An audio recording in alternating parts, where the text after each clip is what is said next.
The first time I visited Rosa's house, she sat around the kitchen table with a few friends for a Bible study. She offered me pizza and chocolate abuelita. My name is Michael Hanson. I'm a photojournalist based in Hood River, Oregon. She led the group from the head of the table, beneath a painting of Jesus and the 12 disciples at the Last Supper. They read Bible verses, spoke the Word of God, and had fellowship on a dark, rainy evening. Rosa Guzman lives in Bingen, Washington, a small working-class town on the shores of the Columbia River, sandwiched between Hood River to the south and White Salmon to the north.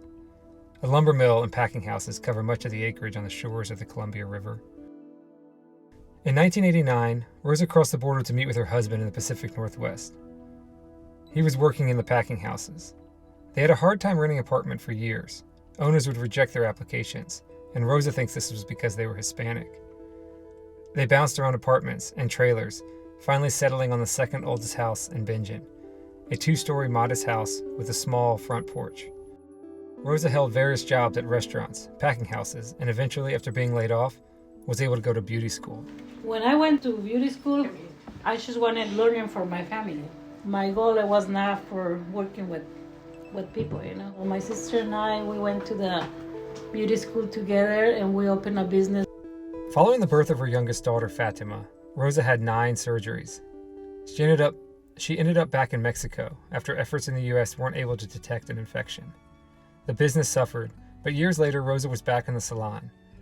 In the years that followed, her business grew, and the life with 2 incomes was on an upward trajectory. I like to work. We grew up and my dad is always working like hard workers. Not just like I told you, it's just sitting down and wait, things happen, you have to work. But as the pandemic hit, Rosa became a single mother, with her only source of income closed. This is when her struggle began. She relied on local organizations in the community to help cover expenses. Her daughter Diana, who was 3 months pregnant, and husband Caleb moved into the downstairs bedroom. They wanted to help pay the mortgage. In recent months, Rosa has canceled the cable bill and dropped her internet speed to the slowest and cheapest. She converted a small room into a weight room after canceling the gym membership. She had an extra lot next to their house and sold it to the first buyer below market value in an attempt to cover bills. She wanted to apply for a PPP loan, but her bank wasn't helpful and she couldn't understand the paperwork. On Sundays, she leads the choir in the small wooden church perched on a hill overlooking White Salmon. It's evident, Rosa has found a home and a support group in her church. She's comfortable in these pews. Her daughter, Fatima, and Sandra join her in leading the hymnals from the balcony. Rosa's religion is about trust and faith. She can't control much outside of her own work ethic. Her faith and her family are the crutches that have kept her upright. That I told that to people because I don't want to stress. I say, God, you take care of us.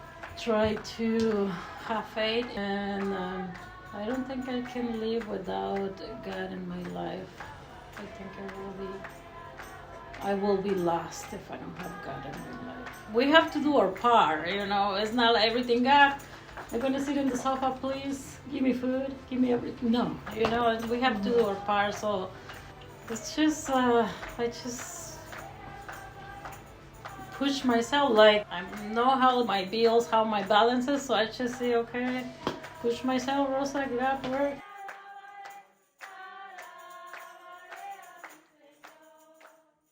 All 5 of Rosa's kids suffer from depression. Recently, after an unfortunate event involving her daughter in a car crash, Rosa was back in therapy, seeking help to keep focusing on the future. Struggles with mental illness, a pandemic, and the stresses of being a single mother have grown to a seemingly insurmountable burden, but she seems happy, though tired, accepting that struggle is what the American dream is today.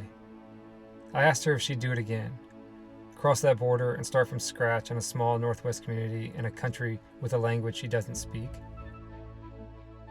It was a difficult question to answer, and after a period of silence, she said yes, before changing the subject. For now, Rosa doesn't have time to speak in hypotheticals. This is where she's comfortable, in the present, surrounded by family and friends for her grandson's birthday party. Her view is she's here, and she's going to work as hard as she can to provide for her family, trust in God, and ultimately, take it one day at a time.